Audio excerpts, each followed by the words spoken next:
Welcome to OR Talks, the podcast that takes you behind the scenes along with knowledge from industry experts to help you and your business. Here are your hosts, Neil Seeger and Mark Jovanovic.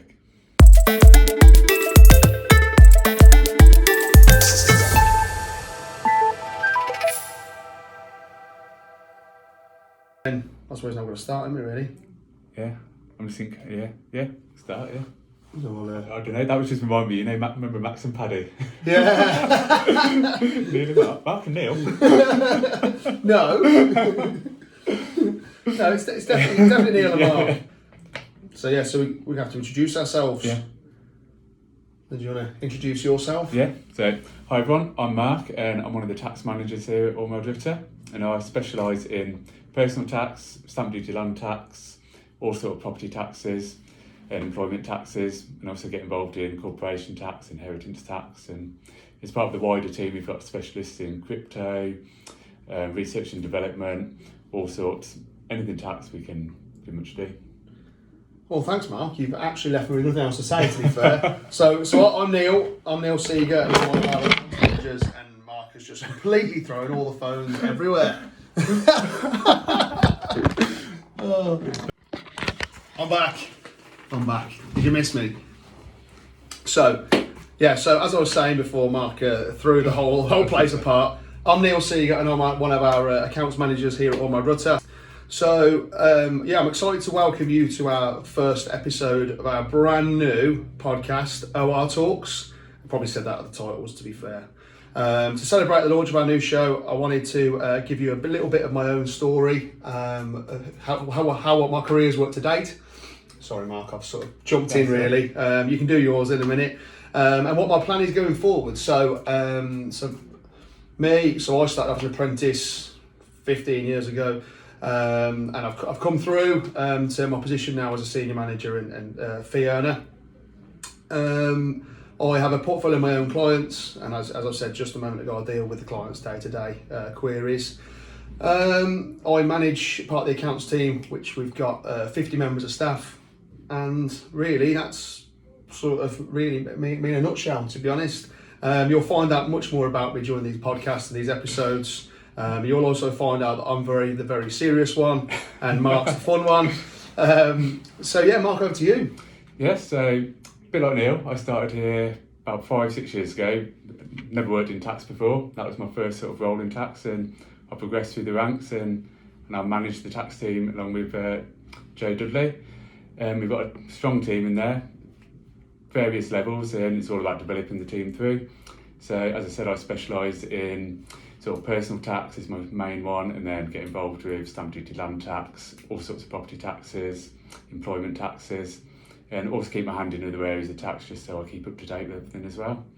But yeah, that's about it for me. Tax just makes you tick, doesn't it? You love tax. I do love tax. It's always changing, Neil. Always changing. Yeah, it is always changing. It is always changing. And actually, it's the basics of our job, really, isn't it? You know, most clients want to know what their tax bill is, what their profit is. People want to know more than that, but the bulk of it revolves around, I wouldn't have a job without tax. I don't. You definitely wouldn't have a job without tax. Yeah, exactly. So it's the end game, isn't it? It's what you've got to pay. Absolutely. Absolutely, and there's many different types of tax, and we'll go through those for the various podcasts. Yeah. So, Mark, what inspires you to do the podcast?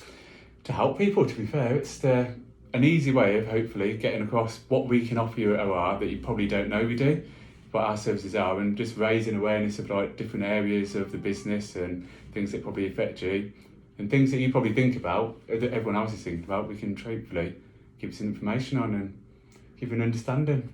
Yeah, and I'm exactly the same, to be fair. You know, a lot of questions come up throughout our day-to-day, and if we can give you, 10% of those in these, then, I'll be extremely happy. And it's also something you can all listen back to when you're on your nice little drives, or first thing in the morning, or here, there and everywhere. You can just dip in and dip out of different topics. Also, to put it out there as well, there's not many people that are out there talking about what we're going to talk about in the level, but also making it fun. It's not a lecture. This is not designed to be a lecture. It's not designed to give you the perfect answer for your scenario. It's literally just a case of giving you the general idea. Throughout this, we'll have specialists coming in from that we mentioned about. You'll also have client queries coming into that, or people who have just asked a question. People can ask us questions, and we'll quite happily address that in the next that's what we lecture. Just a lecture. It's not a lecture, guys. It's not a lecture. lecture. It's literally just a very laid back sort of insight into our day-to-day job of an accountant and tax consultant, as Mark has already said he is a couple of times. Yeah. So we want questions from you, because if you've got that question, chances are 10, 20, 30 other clients have got the same query. And if we can give you a little bit of information on it through this, then that's great. Helps everybody. Have you got a question about VAT? Well, we'll be answering all your questions in our next episode. Drop us a message on WhatsApp on 01905 777 600. All questions will be answered anonymously.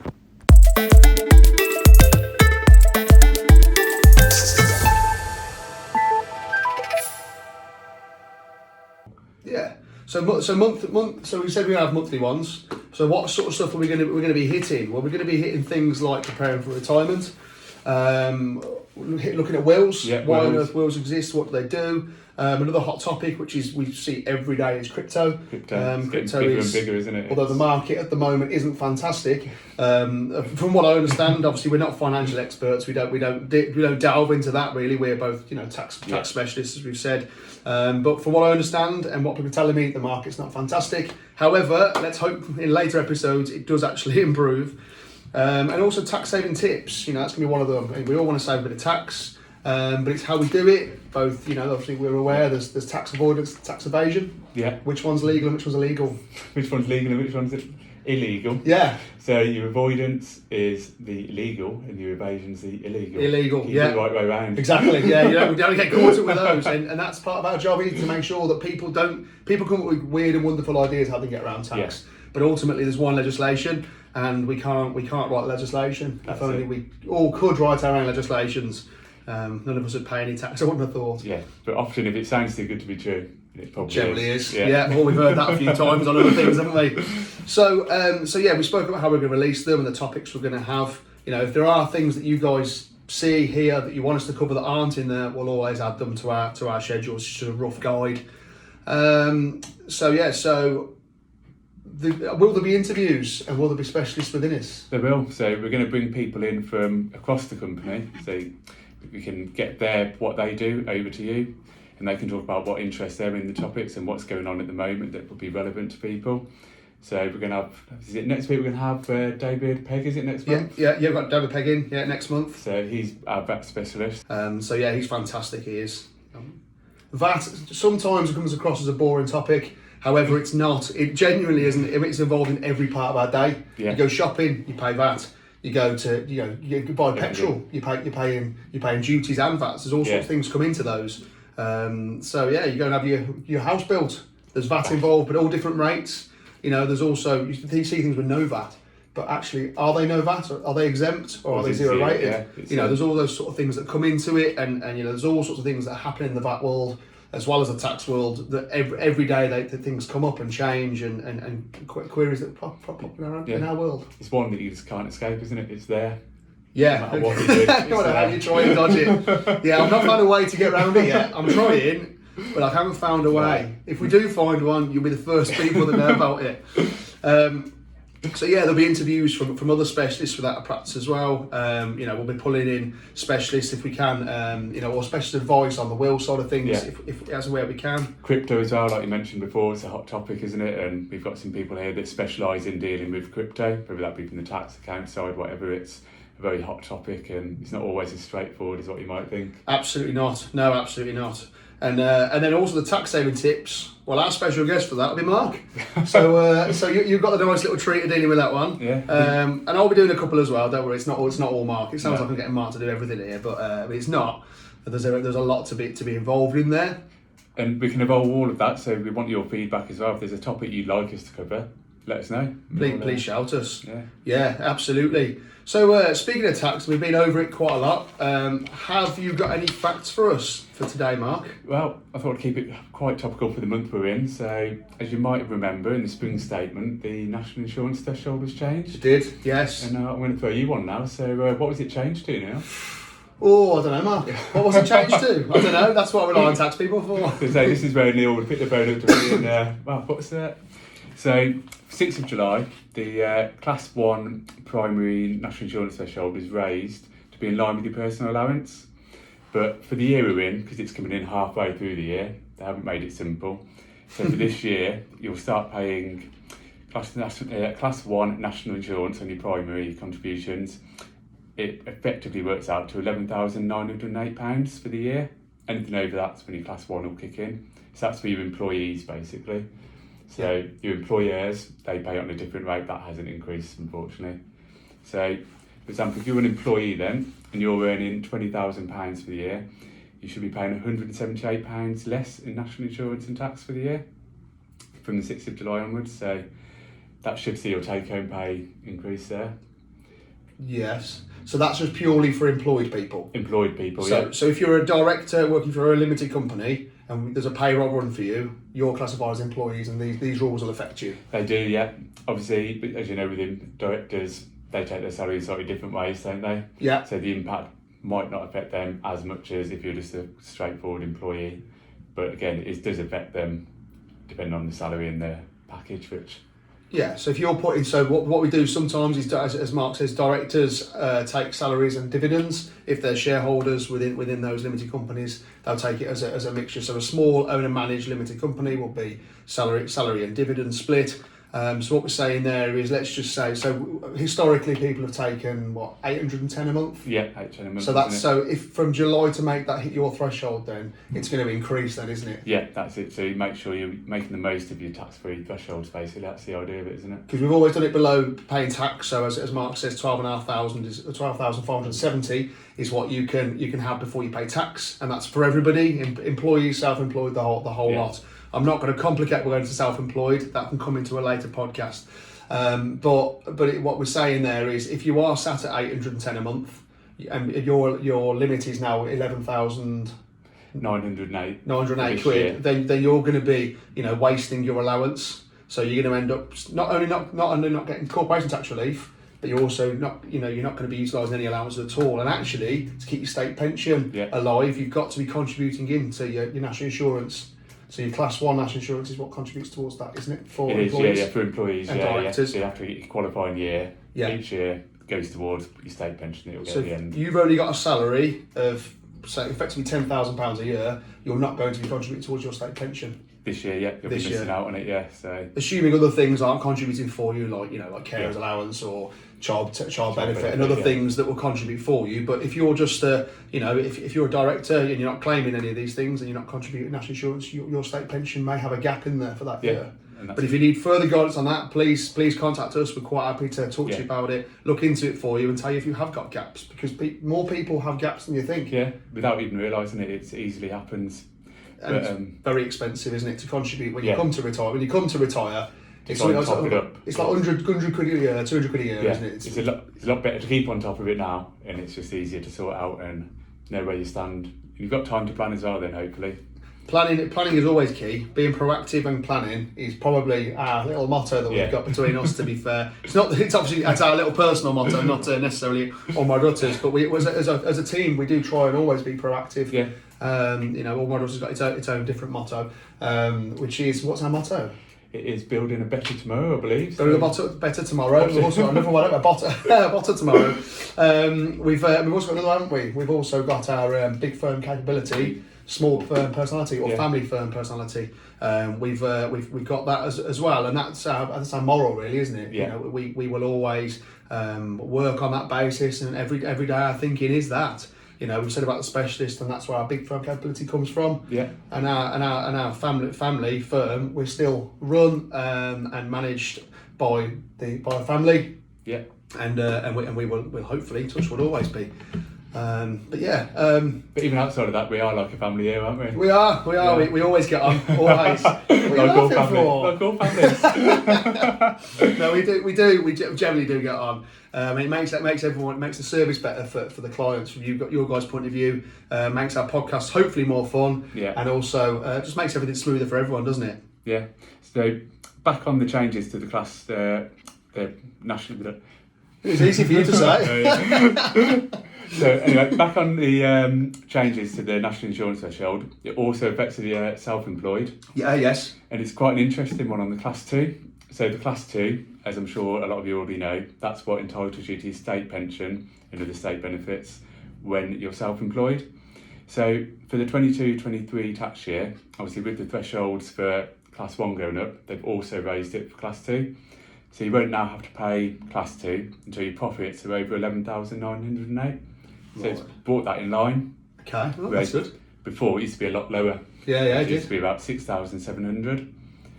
So the thing that's changed here as well, which is if your profits are now between 6,725 and the 11,908 this year, you get a qualifying year for your state pension, like you get a credit for it basically, without having to pay anything. Right, so let's just write that down. How does that work then? So if my profit is more than £6,000, 6,725. 6,725, so it's more than that and less than 25. Less than 11,908. Right, okay, so it's between those two figures. Right, I still get my stamp. Yeah. For my state pension. It used to be a stamp, so my contribution. But I don't have to pay a penny for that. No, it's treated as if you've made the contribution. So that used to be in the old £158.60p. Yeah. So I used to have to Voluntary pay that. Yeah. So I could so I could voluntarily pay that. Okay, but I don't have to pay anything for that. I still got my state pension. So if my profits are now over the 11,908, it's as normal. It's just as normal. It's not optional. You pay it at that point unless you've reached state pension age already. Or okay, yes, and then I was still on top of that, still paying my historic class 4 national insurance. That still exists. Yeah, we'll move on to that in a minute. I'm jumping the gun. I was trying to steal your thunder. But if you're below 6,725, you have to make the voluntary payment. That hasn't changed. That's still up to pay it. Right, okay. It's just an interesting little niche there on there. Interesting. I didn't know it was quite like that. Yeah, it's all these new rules coming in. It's always in the small print. Yeah, well, they never announce the small print, do they? No one ever announces small print. That's what you have to read, Neil. You have to read the small print. Oh, that's what I got you for. So now I'll talk about the class 4 now as well. Then, so okay, we might as well, as I mentioned it. Yeah. So anyway, the class 4 then that's raised as well. I can't blimey. This is all good news, though. This is all good news, really. It is all saving us all money, isn't it? It is. Depending on what level your income's at, it should be saving you money, hopefully. So the point that you start paying that's gone up to, for the current year that we're in, 22-23, 11,908 as well. And what was that before? So that was down at your 9. What was that? It was 9,880. So it's raised. Right. Okay. So it has gone up quite a lot then. Yeah, it has. Yeah. So they're sort of bringing all these thresholds into line, basically, with the idea of going forwards it'll be tied to your personal allowance. And simplifying everything. Yeah, hopefully. Yeah, hopefully. I think that is one of HMRC's slogans, isn't it? Making tax simpler or something. I think it's something like that. Yeah. Sometimes we're not too sure, but it does, doesn't it? But at the moment, they've brought all of these raising the thresholds in, but don't forget the rate that you're paying national insurance at has gone up by 1.25% as well this year. Okay, so that's now gone up to how much do I pay now? So on which one? Class 4 for instance? So in all of them, how much do I pay? So if I'm an employee, I'm on the payroll, I'm an employed director, so I've got a director's payroll. Yeah, so your employees, what would they be at? So it's 1.2, you've done me here, Neil. Got a calculator. Yeah, what was it then? So as an employee, if your income's going over the 11,908, you'll be paying the 13.25% on anything above that. So the first 11,908, no NI. Free. Okay. Anything above 13.25. So 13.25% that I'm paying on that. So that's gone up from 12. So that's gone up by an extra 1.25%. Okay. So although my threshold's gone up, if I'm above that, my rate's gone up. Yeah. Okay. But overall, at that sort of level, I'm probably better off. You are, yeah. And we've got a TikTok video that will sort of show the levels. We're on TikTok. We are on TikTok. Oh, we're on TikTok. No, we're not. We're not. They haven't got Neil and Mark's? Oh, I don't think or so. Mark and Neil's? Not yet. We'll see how these go first. I mean, you never know, we might branch out. Yeah, we might branch out. Can you imagine? That'd be a treat, wouldn't it? Have a tour going around the country in this way. Can you imagine? But yeah, so we've got a TikTok video that you should look out for that sort of show the levels at where the changes to the threshold and the increases to the NI that you're paying, what level it sort of goes out, and it's around the 37,000 with the break-even. That's the tipping point, isn't it, effectively. From over that, you'll end up paying more. Under that's where you'll be saving. Ooh, interesting. It is interesting. It's all these things you have to work out to where they are. So has my employer's gone up? So if I'm a limited company, have I got to? Has my company effectively got to pay more? It has, yeah, but the thresholds haven't changed for those. So All the Ooh. thresholds they're talking about that they've raised, they haven't raised. So employers would pay the class 1 secondary. Yeah. The rate that's paid, that has remained, it hasn't changed. So So the threshold changed for that as well, or was the rate? It's just the rate that's changed. just the rate that's changed. So yeah. Oh, so the rate for that's gone up, but I'm paying it threshold. earlier. So I pay that earlier. Yeah. So the company pays that earlier than the employee does. Yeah. So Right, it's the ah. secondary and primary threshold rates. And Ooh. then yeah. It's like a pay rise that from the company. Unfortunately, Yeah. not the one in my pocket. And obviously then the rates of class 4 have gone up as well by the 1.25%. So that's for self-employed people, the class Yeah, 4. back to the self-employed people, yeah. So that's gone up to 10.25% and 3.25% when it's over. So that used to be, so class 4 used to be at 9%, Yeah. didn't it? On, Okay. Yeah. On anything over 11,908 up to your 50,000. Yeah. So you're still better off as a self-employed person in this instance. Yeah. Because your threshold's moved up, hasn't it, from your 9,000? It has, yeah. It'll just be around that tipping point again where the increased threshold is undone by increasing the rates. But if you do want to know any further on that, and if you're better off as a limited company taking a salary, as a limited company director taking a salary, or a self-employed person, by all means contact us. We're quite happy to run those numbers for you, have a look at it for you, and actually work out, whether you are worse off, which some people are probably going to be, or better off. This is always fun times when they start changing rates and thresholds and stuff. It's been a long time since they've really done something in this. This is why it's fun being in tax, because you have to work it out what's going to be the best always going changing. forward. That's it. So I said It's always changing. You see, we have a really exciting world. It's an exciting job. Keeps you on your toes. It does, and actually, this sort of stuff staying ahead of the game, is the really important thing. There's no point, saying obviously we're now sat here in July. There's no point in us getting to sort of March and then looking at these things because it's too late. We can't do anything at that point. If these changes, you need to incorporate a limited company, or it's more beneficial to do these things. It's better off to do it early than late. Yeah, that's what we're saying. It's always better to be proactive than reactive, isn't it? I like that. Good motto. Good motto. That on your t-shirt in the club shop. Thank you for listening to episode 1 of OR Talks. Please tune in to episode 2, where we'll be answering all your questions on VAT.